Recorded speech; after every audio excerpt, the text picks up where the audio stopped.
Hey guys, it's Cassandra and I'm back with another video. I've been kind of dreading the filming of this video because I'm gonna be talking about some hard stuff that's been going on, and basically the reason why I haven't been posting on here on Instagram. I'm picking up Instagram again, but I don't know if I'll ever be ready to actually talk about all of this. But I know I do have to talk about it because in the past talking has really helped me. So I'm just gonna get right into it. I'm just gonna start with the negatives because I do want to end this video on a positive note. The most heartbreaking thing that's happened to me in these past few months is the passing of my bunny.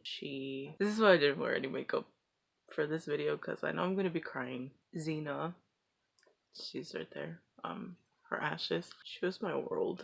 I still can't talk about her without crying, which is why I was dreading this video. She passed away July 6th. It's been 3 months. It honestly feels like it's just been one. It's hard. I still can't see videos of her. She was one of the most beautiful things that has ever happened to me. October 19th is the day that I got her, so that's what I've basically been basing her birthday on, and it's coming up next weekend, and October 19th was gonna be 5 years that I've had her. They were one of the best years because I had her. She was absolutely my emotional support animal. She was the funniest little thing. It all happened so suddenly too, so I'm still in that denial stage. Nothing is the same anymore. This used to be our room, and now it's my room. She was this tiny little thing, but she took up the entire room. She took up my entire life. She was my companion. I mean, it's for 5 years. She was there every single day. And opening that door now is the saddest thing ever because she's not on the other side of it anymore. I used to always look forward to coming home because she was here, but now not so much. I don't know if I can talk about the day it happened yet.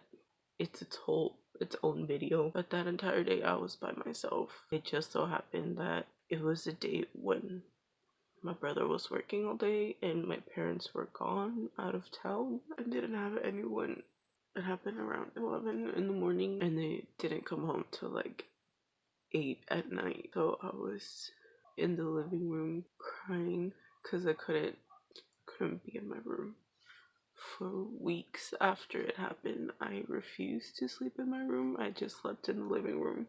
I only came back to sleep in here after that because the couch was hurting my back, but I still hear her. The hardest thing is the silence. She was always either chewing hay, drinking water, scratching something. There was always noise in this room because of her, and I loved every single one. Waking up was the worst because there's that 1 second when you're still not fully awake where everything seems fine. She's still here, and then reality comes rushing in and just hits you. Like every time a book would make me laugh or cry or anything, I would just look at her and kind of like share my emotions with her. Sometimes I still do that. There's a lot of habits that I've been having to work on to not do anymore, because when you live with someone or creature, you develop habits and you develop this awareness of the other person or the other being. It's hard. It's hard to kick those habits.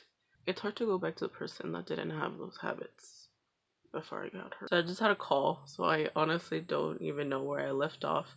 But after that happened, obviously my mental health just went down. And by went down, I mean that I was basically at the worst I've ever been. This was my first huge loss, and I'm gonna be dealing with it for the rest of my life. She was my world. I have so many regrets in my mind. I just feel responsible for what happened in many ways. And this isn't to have you guys say that it's not my fault, because I don't know, nothing helps. When you're grieving, whatever other people say just makes it worse. When they're like, it's gonna be fine, it's gonna get better. It's the worst thing you can say to somebody that's grieving. So don't say that to me, because it's not gonna be fine. I'm never gonna get her back. That's the only way it would get better. Just have to learn to not cry every time that she's mentioned what I think about her, which is like all the time. The one thing I'm grateful for, I wasn't really alone because I was with the vets for a few hours. They made me feel less alone because they were so understanding. They were so nice. The way that they spoke about her was as if they knew her like all along. They were just so friendly, and I'm happy that I didn't have to go through the entire day by myself. But yeah, this is all gonna be a separate video. I'm planning on making another video with all the footage that I have of her and all the pictures, so that's coming probably after October, or maybe on her birthday, I don't know. But the day that I went to go pick up her ashes, something else happened. I'm not really gonna go into a lot of detail on this one, but let's just say my heart was broken by a guy. And it's complicated. It's so complicated. Right now, that situation I have no regrets over. I did all I could, and it's up to him now. But yeah, that situation I'm not as hurt over, but these few months I've been on the ground trying to lift myself up. I got knocked down by Xena, and then I got knocked down by that. I basically went through a breakup. He was never my see, it's complicated. He was my boyfriend years ago, but he wasn't my boyfriend now when everything happened. But it was still a breakup of sorts because he was my friend. He was a close friend for 7 years, and I caught feelings. And he had to make a choice between me and another girl, and he chose the other girl. And I didn't just lose a potential romantic thing, I lost my friend. So I was grieving a lot of things at once, and it was a lot to handle. It sounds dumb that a guy broke me so bad, but I was broken already. But I'm done crying over him. He made his choice. I gave him my heart, you know, and he didn't want it, and it's fine. Somebody else will want it. I mean, I'm still healing from it too, but I am moving on because if he was worth it, he would have chosen me. So it's as easy as that. We still talk every now and then, but he broke my trust. It's never coming back. But this is a positive, which I'm gonna get into in a little bit. But these two things happening back to back really destroyed me. I fell out of love with everything. All of this made me indifferent to everything. I didn't care about books, about blogging, about reviewing. I didn't care about Halloween. It was the time where all the Halloween stuff was coming out, and I don't care. The only thing that could bring me happiness was having Xena back. Grieving made me less materialistic. It knocked me down, but it also knocked sense into me. Grieving in different ways at the same time made me realize a lot of things. And it made me realize that I deserve better. This made me, for the first time ever in my entire life, start journey into self-love. And I know it's gonna sound super corny to people that do not have self-love in their lives. It used to be me. I went my entire life thinking I was never gonna have that, and I was okay with it. That was the saddest thing, that I was okay with being lonely and broken my entire life. I don't know, I just had this thought one day that why did Xena love me? This beautiful creature loved me for 5 years, like most of her life. There must have been a pretty good damn reason, and I want to know that reason. I want to make her proud. She was my happiness. Every time I look at her, I would beam up inside. I couldn't look at her and be mad. I would look at her and my whole face would just break out in this grin, and I want to feel like that again even when she's not here. I want to live with that feeling at the forefront of everything, because my entire life I've been living with hate and anger and depression and all the dark feelings at the front of everything. It covered up all the good stuff, and now I want to bring the good stuff to the front. So yeah, I'm just gonna move into the positives now. I think I already moved into the positives. Anyway, before I move on, I did cut my hair. It's super short now. It looks pretty lame right now because it does need a wash. I don't know, it just feels so liberating to have short hair. Blue is almost gone.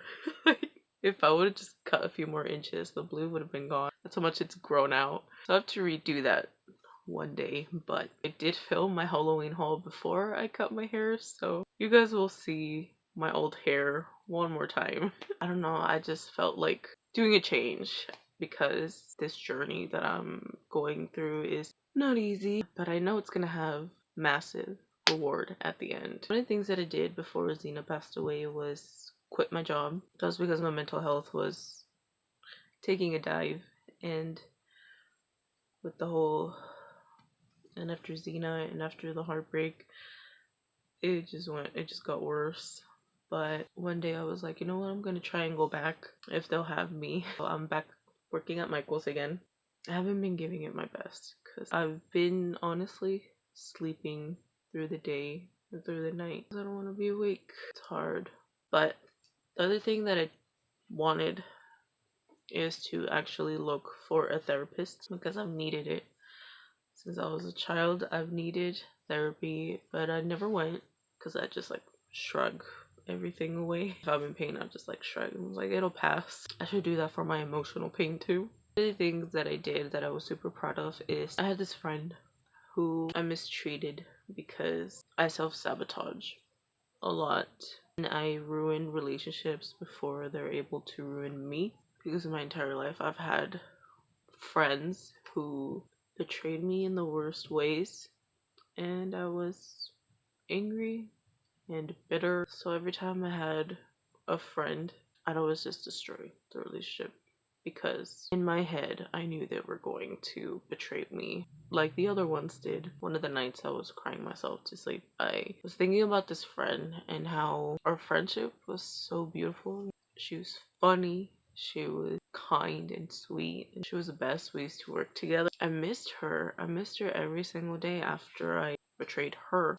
And so I just reached out. I looked her up on Facebook and messaged her and just apologized, which is a huge thing because I do not apologize. I'm trying to change that. I'm trying to change all the bad sides of me because there are horrible sides to me. Anyway, I apologized to her and I honestly didn't think she'd reply. I don't know. I just think everybody is as bitter as me, and that's not true. So I went to sleep after I sent her a long essay, and I woke up to a reply from her saying that she forgave me a long time ago and that, you know, she didn't hold a grudge against me, that she actually thinks about me and stuff. And yeah, we're friends again. And I'm so happy to have her back in my life because she was a nice person. I let my bitterness get the best of me again. That's one of the things that I'm really proud of, that I put aside the darkness for a bit long enough to apologize. I think that I'm trying to change. I've let my past rule me and I'm letting it go. Because for once in my life, I'm excited for my future. I know this journey is gonna be rewarding. Whew. Okay, I'm trying to say yes to life a little more because every time my parents would invite me anywhere, I would say no, I have work, because I would have work. I wasn't lying. It was a day when they invited me to go to the river and I had work again, but I decided to switch shifts with someone and be like, you know what, yeah, I'm gonna go spend some time with the family because I never do that. And it turned out to be one of the best days of my entire life. I am obsessed with bodies of water. I think everybody knows that. So I just wanted to go to be in the proximity of one. It was one of the best days ever. I had s'mores. I swam, played some volleyball. Net sports are like my favorite. I love volleyball, badminton. If I could relive that day over and over, I would. I mean, I wish my brother was there because he had to miss it, but that day was just perfect. My little sister and me went out with a couple of girls. We kind of just were inseparable the entire day. We had never met before that day. These girls were from San Jose, I think, and that's my hometown. That day just like filled me with so much warmth that now I want to say yes to almost everything. Like I was high off of lights. Oh my god, okay. So we got there like in the morning and we didn't go till like later on in the night, almost like 11. And that river at night, oh, the sounds were so beautiful. The place we went to is a fork in the river. Two rivers meet and then they just like create this long one. But at night it was so amazing. It sounded like a swamp and I love swamp sounds. It was loud but calming. It was amazing. I will forever look back to that day and just smile.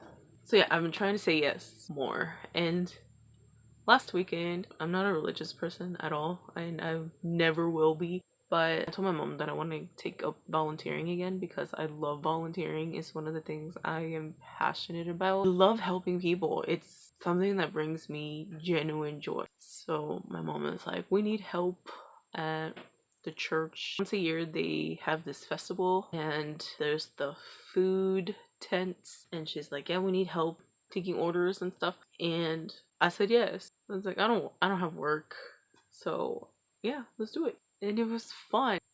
I'm trying to live for me and live for my happiness. One of the stages of heartbreak is anger, right? The thing that did make me angry was like, okay, if this guy doesn't want my love, then I'm gonna give it to myself because I need it. I really need it. Oh, since the beginning of summer, I've been working on rearranging my room.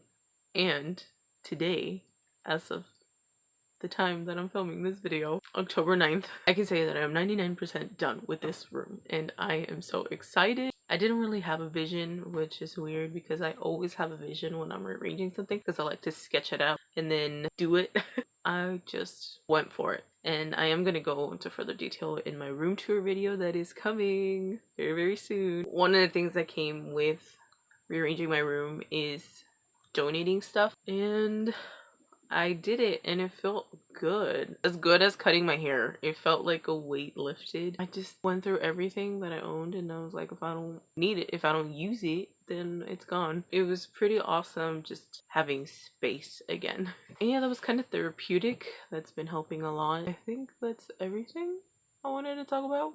Oh, before this self-love journey was ever a thought in my head, YouTube recommended me this YouTuber. So weird. Like, how did it know? Her name is Anna Akana and she's this mental health advocate, and I binged all of her videos for weeks. She's helped a lot. If anybody wants a person to watch while they're trying to love themselves as well, she's a pretty cool YouTuber. Another show that got me through was Queer Eye. A lot of the advice they had for the people that they were helping, I really took it to heart. I started journaling my thoughts. I also made a lot of lists, an entire notebook dedicated to all my self-love things. There's also this book that I bought that my friend texted me about. She said that I inspired her to pick it up again, and it just warmed my heart. Present, Not Perfect. This is by Amy Chase, a journal for slowing down, letting go, and loving who you are. It has this beautiful drawing. Then this one says, take a few breaths to fill yourself with hope,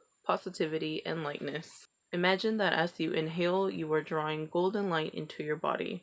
As you exhale, you are expelling all of your worries and negative feelings. Something that you can fill out 1 page a day or as many as you want, and it just really helps you keep in touch with your emotions, which is a huge thing. I'm trying to not beat myself up when I have an off day. I haven't succeeded, but I'm working on it. The thing is, I'm working on myself and I'm excited.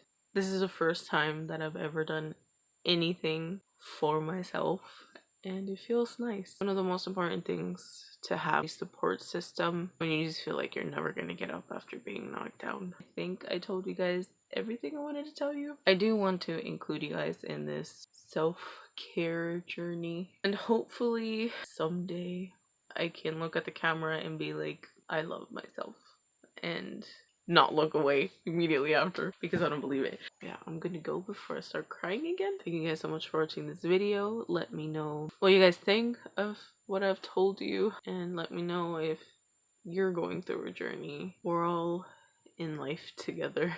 That's how it should be. Loneliness sucks, and I'm actually opening myself up to whatever life throws at me, and that's exciting. Anyway, bye.